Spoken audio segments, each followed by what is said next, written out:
Guys, स्वागत है आप लोग का अपने ही यूट्यूब चैनल पर। दोस्तों, आज हम स्टार्ट करेंगे शिक्षा मनोवैज्ञानिक के ऑब्जेक्टिव क्वेश्चन। पहले हम डिटेल में करा चुके हैं, आप लोग प्लेलिस्ट में जाके चेक कर लीजिएगा।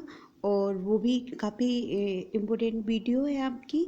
यहाँ से स्टार्ट करते ऑब्जेक्टिव टाइप क्वेश्चन। तो प्रथम मनोवैज्ञानिक प्रयोगशाला की स्थापना किसने की थी? तो यहाँ किसने, गॉल्टन, हल, वुंट, वॉटसन, किसने की थी? तो हमारा आंसर हो जाएगा वुंट ने की थी प्रथम प्रयोगशाला की स्थापना। नेक्स्ट है शिक्षा मनोविज्ञान की उत्पत्ति का वर्ष कौन सा माना जाता है? तो 1947, 1920, 1940, 1900। तो शिक्षा मनोविज्ञान की उत्पत्ति का वर्ष 1900 माना जाता है। ठीक है। निम्नलिखित में से कौन सा शिक्षा मनोविज्ञान की प्रकृति है? कला, विज्ञान, विद्यात्मक विज्ञान के उपयुक्त में से कोई नहीं। तो यहाँ का आपका आंसर हो जाएगा विद्यात्मक विज्ञान। ठीक है।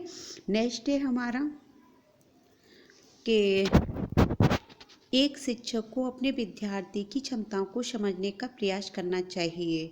निम्नलिखित में से कौन सा क्षेत्र इस उद्देश्य के साथ संबंध है? सामाजिक दर्शन, मीडिया मनोविज्ञान, शिक्षा मनोविज्ञान, शिक्षा समाजशास्त्र। तो शिक्षा मनोविज्ञान एक विद्यार्थी की क्षमताओं को समझने के प्रयास करना चाहिए। तो ये हमारा आंसर हो जाएगा सी वाला। ठीक है। प्रारंभ में आत्मा का प्रयोग किस शास्त्र में किया जाता है? प्रारंभ में अर्थशास्त्र, दर्शनशास्त्र, समाजशास्त्र, शिक्षाशास्त्र। तो ये हमारा हो जाएगा दर्शन शास्त्र। आत्मा का प्रयोग पूछा गया है तो ये है दर्शन शास्त्र। और शिक्षा मनोविज्ञान का अध्ययन अध्यापक को इसलिए करना चाहिए क्योंकि इससे शिक्षक को आत्मसंतुष्टि मिल सके, इससे वह दूसरों को प्रभावित कर सके, इससे वह अपनी परीक्षाओं में प्रथम आ सके।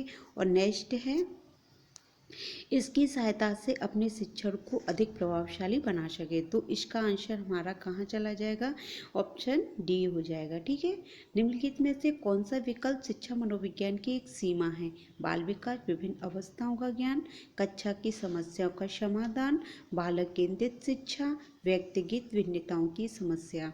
तो ये आंसर हमारा व्यक्तिगत भिन्नताओं की समस्या। मनोविज्ञान का शिक्षा के क्षेत्र में सबसे बड़ा योगदान है विषय केंद्रित शिक्षा, शिक्षक केंद्रित शिक्षा, क्रिया केंद्रित शिक्षा कि बाल केंद्रित शिक्षा।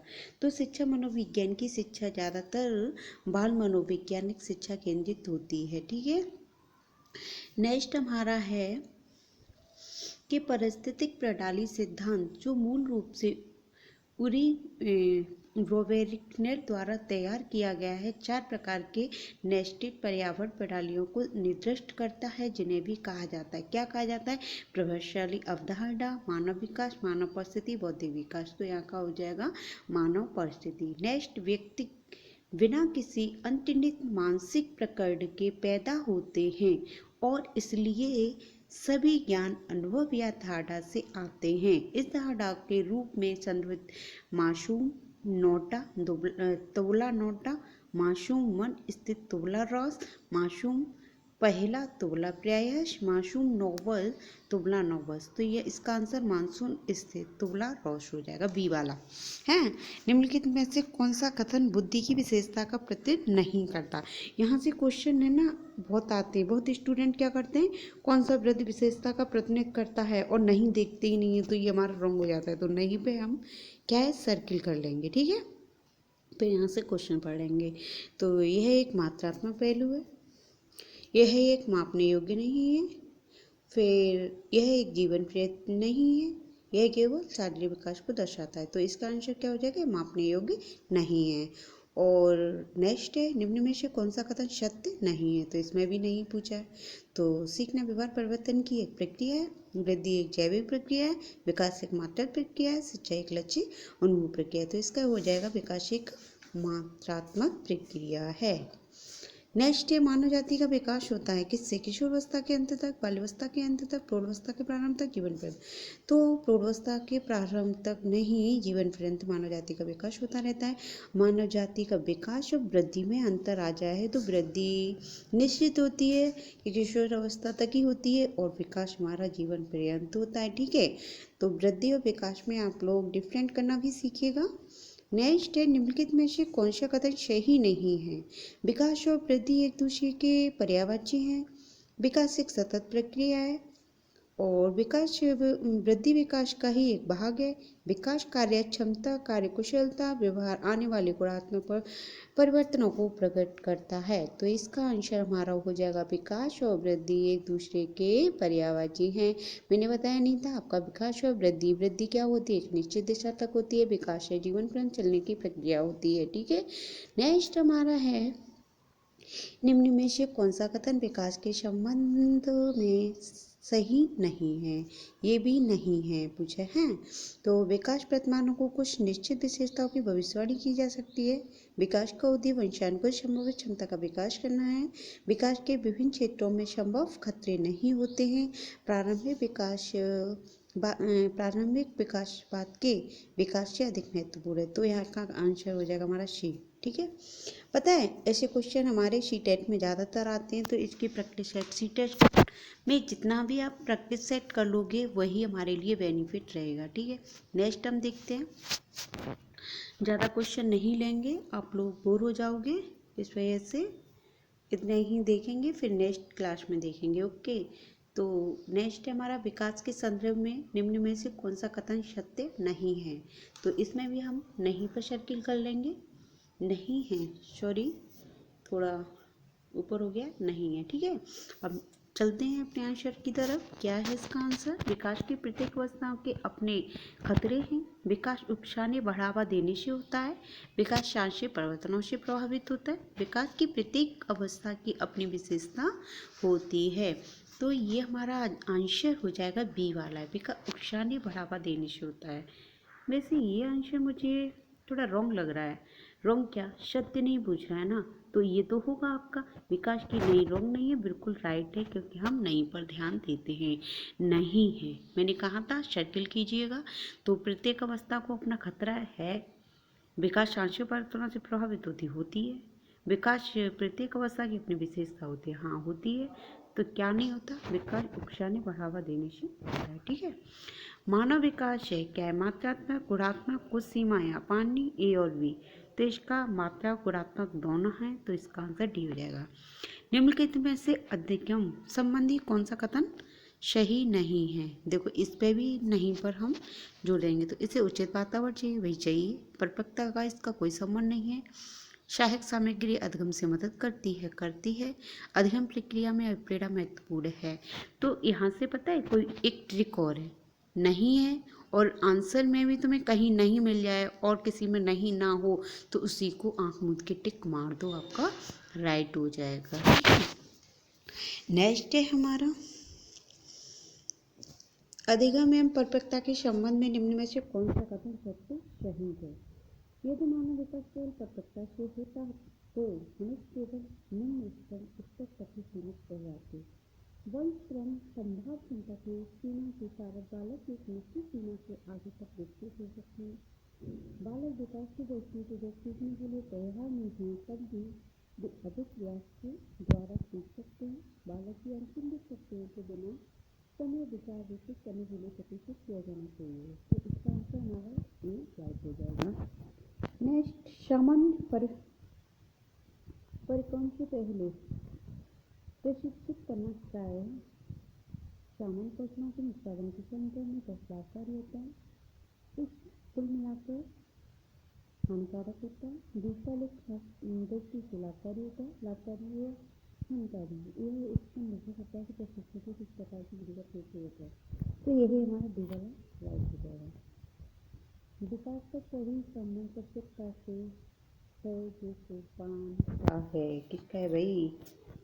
किसका है? तो आप देखोगे परिवर्तन, प्रतिक्रिया, प्रयास, परिणाम। किसका है? प्रतिक्रिया का है। ओके, नेक्स्ट है डेक्स को परफेक्टा कहा जाता है। किसको कहा जाता है? प्रभावित करते सांस्कृतिक प्रभावों के कारण एक परिवर्तन, प्राकृतिक जैविक विकास, पर्यावरण दबावों के साथ परिवर्तन। तो यहाँ क्या हो जाएगा? प्राकृतिक जैविक विकास को परफेक्टा कहा जाता है। सी वाला आंसर हमारा राइट। निम्नलिखित में से क्या एक शिक्षार्थी की प्रवृत्ति का सबसे अच्छा वर्णन करता है?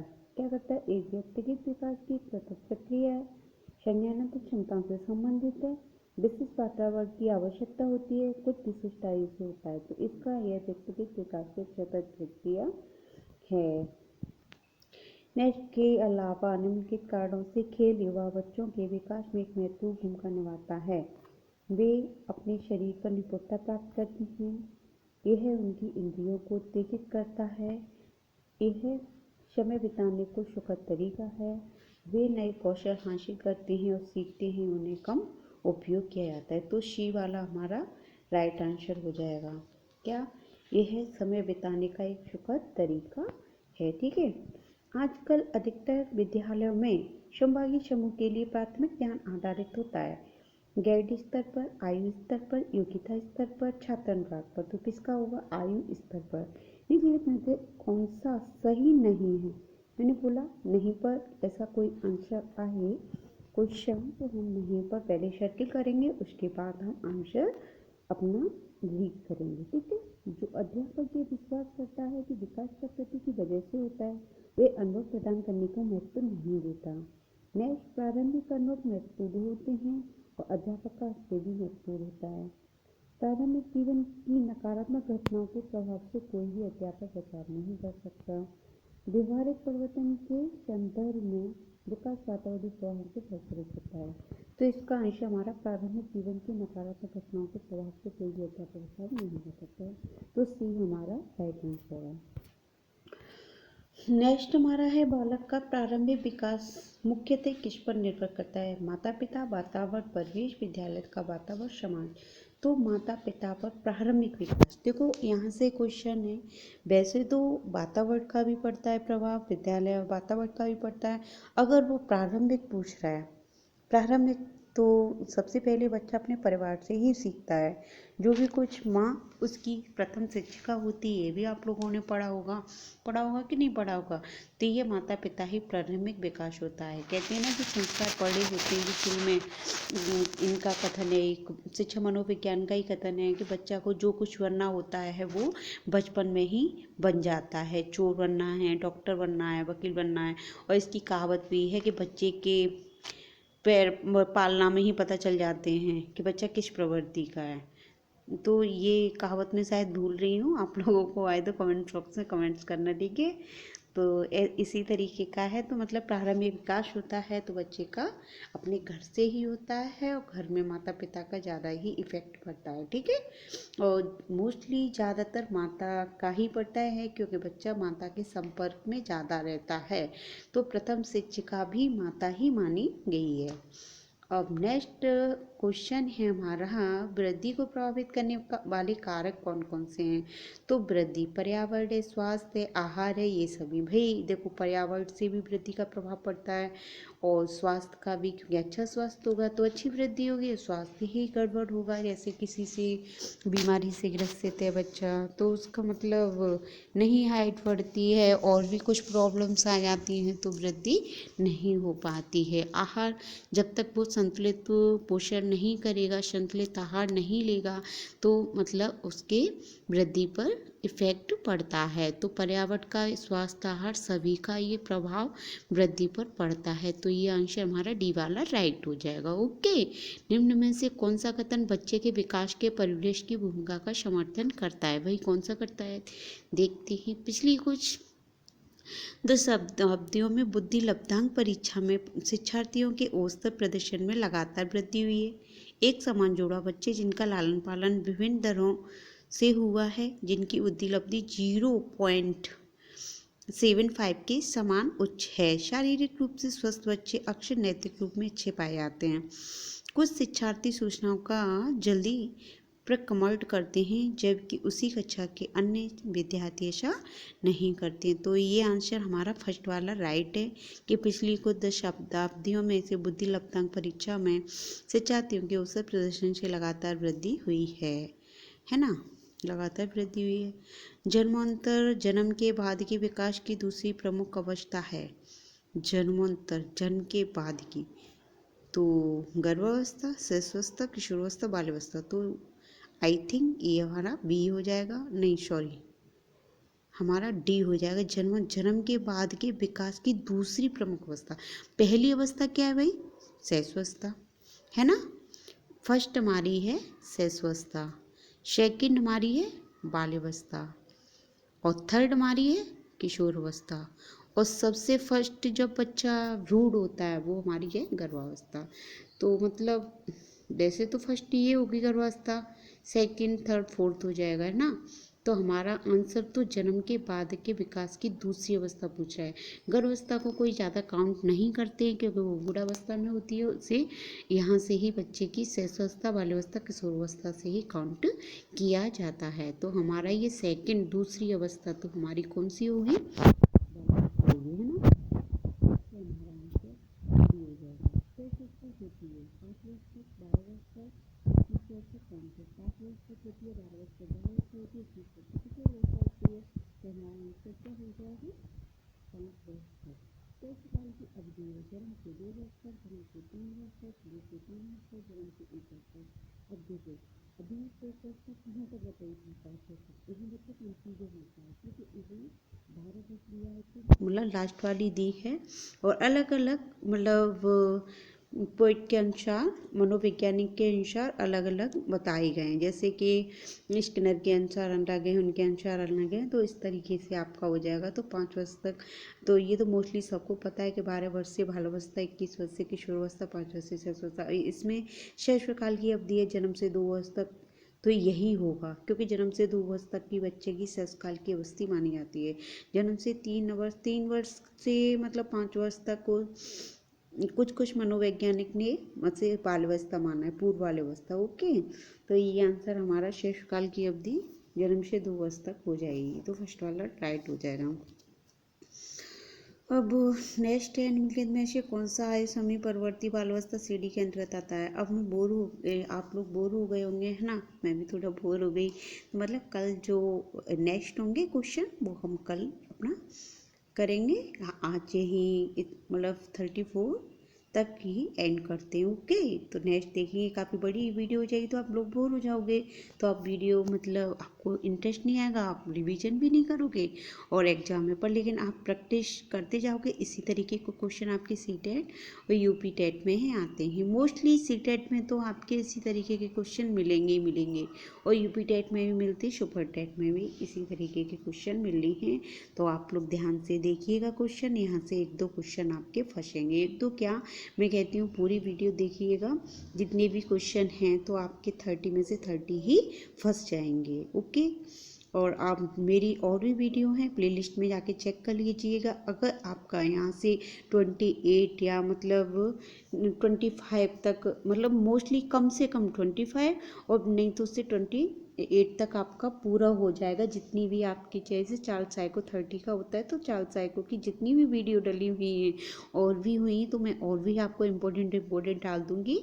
और आप लोग ज़्यादा से ज़्यादा शेयर कीजिएगा। आपसे यही कहते हैं कि जितने भी आपके फ्रेंड्स हों उनसे शेयर करो, और वीडियो अच्छी लगी हो तो लाइक करो, और जो नए हैं तो वो तो सब्सक्राइब करेंगे, और जो पुराने हैं उनका एक ही काम है कि वो शेयर करें अपनी फ्रेंड्स से ज़्यादा, तो ताकि और लोग भी जुड़ सकें और भी अच्छी वीडियो हम बनाएं आप लोगों के लिए। ठीक है, तो नेक्स्ट हमारा क्वेश्चन क्या आता है, 33। निम्नलिखित में से कौन सा आयु समूह परवर्ती बाल्यावस्था की श्रेणी के अंतर्गत आता है। ABCD कौन सा, 11 से 18, 18 से 24, जन्म से 6 वर्ष तक 6। तो यहाँ से क्या है, जल्द क्वेश्चन को ढंग से पढ़िए। कौन सा आयु समूह परवर्ती बाल्यावस्था पूछा है। यहाँ परवर्ती बाल्यावस्था इसमें 6 से 11 है। ओके, बाल्यकाल होता है जन्म से लेकर 3 वर्ष तक की आयु तक, तीसरे वर्ष से लेकर किस वर्ष तक होता है। तो आपका आंसर क्या हो जाएगा इसमें, बाल्यकाल होता है जन्म से लेकर 3 वर्ष तक नहीं होगा क्योंकि शैशवावस्था होता है तीसरे वर्ष से लेकर। बी वाला हमारा आंसर राइट हो जाएगा।